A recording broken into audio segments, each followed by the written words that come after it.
narito na naman tayo para sa isang napaka-sweet, nakakapanabik at sobrang trending na love story nila Kalingap Jomar at Carla.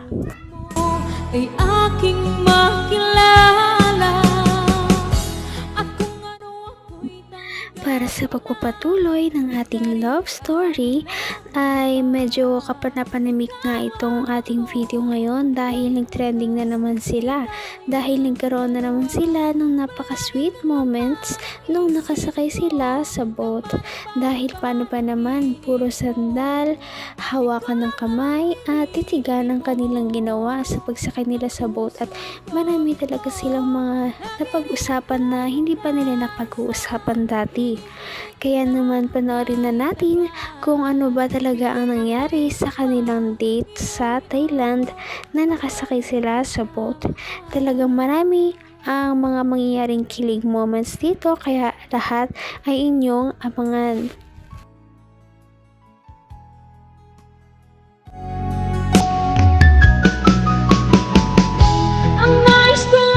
Pero okay na po ngayon.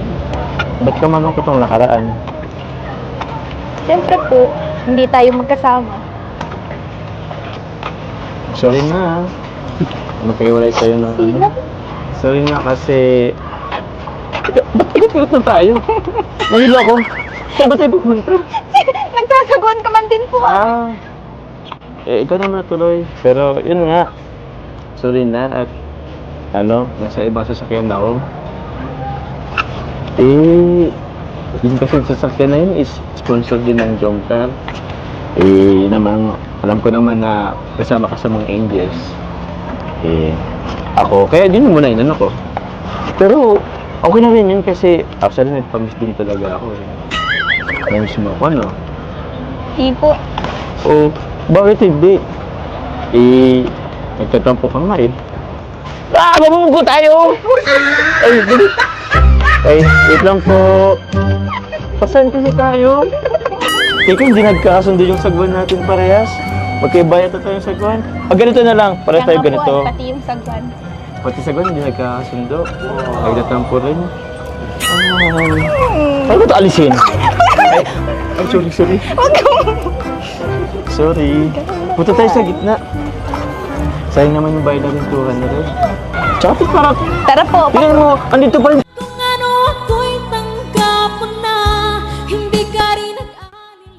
Bumabawi talaga ang dalawang ito ngayon dahil noong nakaraan ay mahinid na naman sila na pagkasunduan dahil hindi sila nagkasabay noong bumiyahe sila dahil later na dumating si Kalingap Jomar, kaya naman nagtampo si Ate Carla dahil doon. Ay, sorry. Sorry. Punta tayo sa gitna. Sayang naman yung bayad natin 200. Tsaka parang... Tara po. Tingnan mo, andito pa rin tayo, oh. Papunta na tayo doon. Punta tayo sa gitna. Kanina pa tayo... Ay, di nagkakasundo talaga. Sige. Ha? Ay! Ay, mapapagalit tayo! Sorry po. Sensya na po. Ano bang gawin mo mamayang gabi? Natutulog po. Char. Tutulog lang? Grabe, sarap ng buhay mo. Hindi po. Alam mo, Gong? Habang tumatagal, paganda ka ng paganda. Nakakainis ka na, ha? Hindi po. Ha? Parang hulog na ako sa'yo. Siguro, Carla, kailangan ko ng magpapogi para naman pumantay na ako sa level ng ganda mo. Patagal, paganda ng paganda. Alam mo na, nasisinagan ka ng araw. Dala lang po yun ng liwanag. Ha? Basta naman gumanda nung nasisinagan ka ng araw. Ako, kailangan ko na yatang magpapogi para naman baka patay man lang sa level ng kagandahan mo.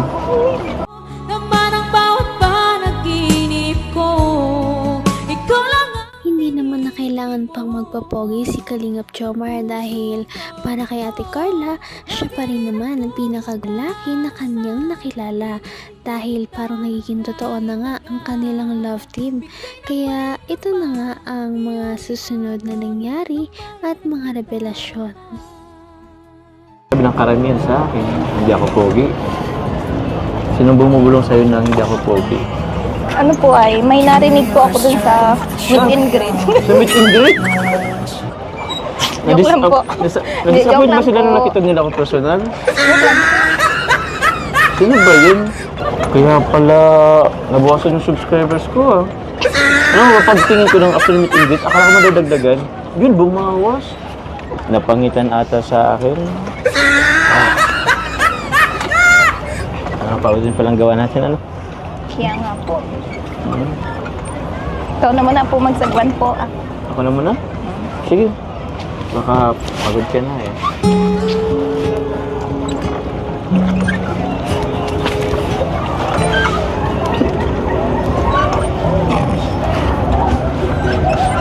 Hindi, kaya... Paano ako makasagwan yan? Komportable ka ba dyan? Sige po, itigil mo na muna po yan pagsagwan po. Itigil ko na pagsagwan? Sige. Diyan ka nag-i-enjoy.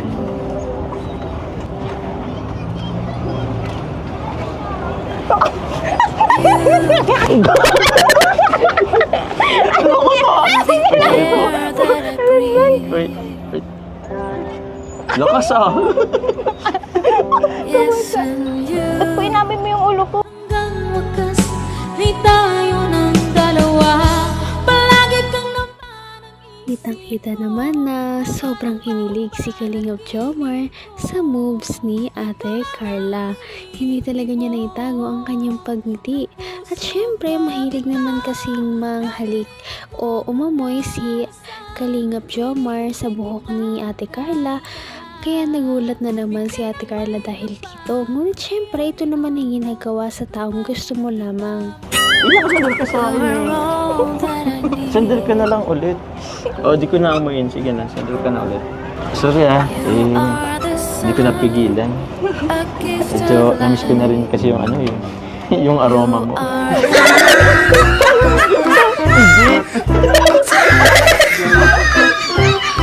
Joke lang. Siyempre, alam ko naman yung amoy mo. Mabango pa rin.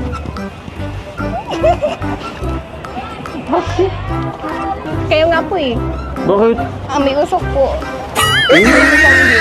Nagsamit kasi tayo kanina. Teka lang, Carla. Papansin ko lang. Ba't andito pa tayo?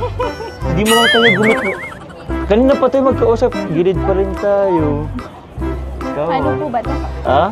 Okay lang po yan. Importante po. Magkasama tayo. Hindi naman talaga. Alam mo pa, hindi ka marunong magsagwan. Ganito kasi yun. Yung kamay mo dyan mo. Ganito kasi magsagwan. Ang tamang pagsagwan. Yan. Para kumandar tayo. Hindi nga po tayong Kumandar tayo. Akala mo lang hindi. Pero mandar tayo.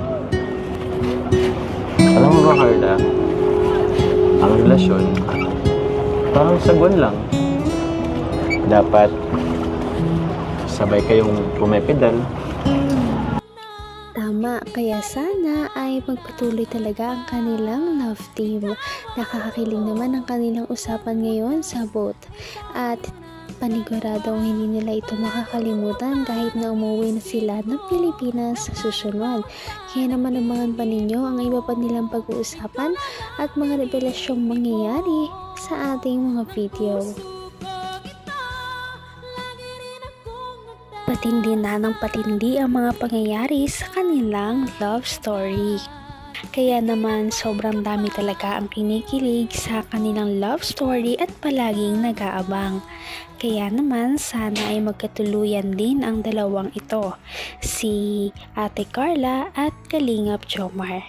Sana din ay patuloy natin silang subaybayan at suportahan para magpatuloy pa ang kanilang love team.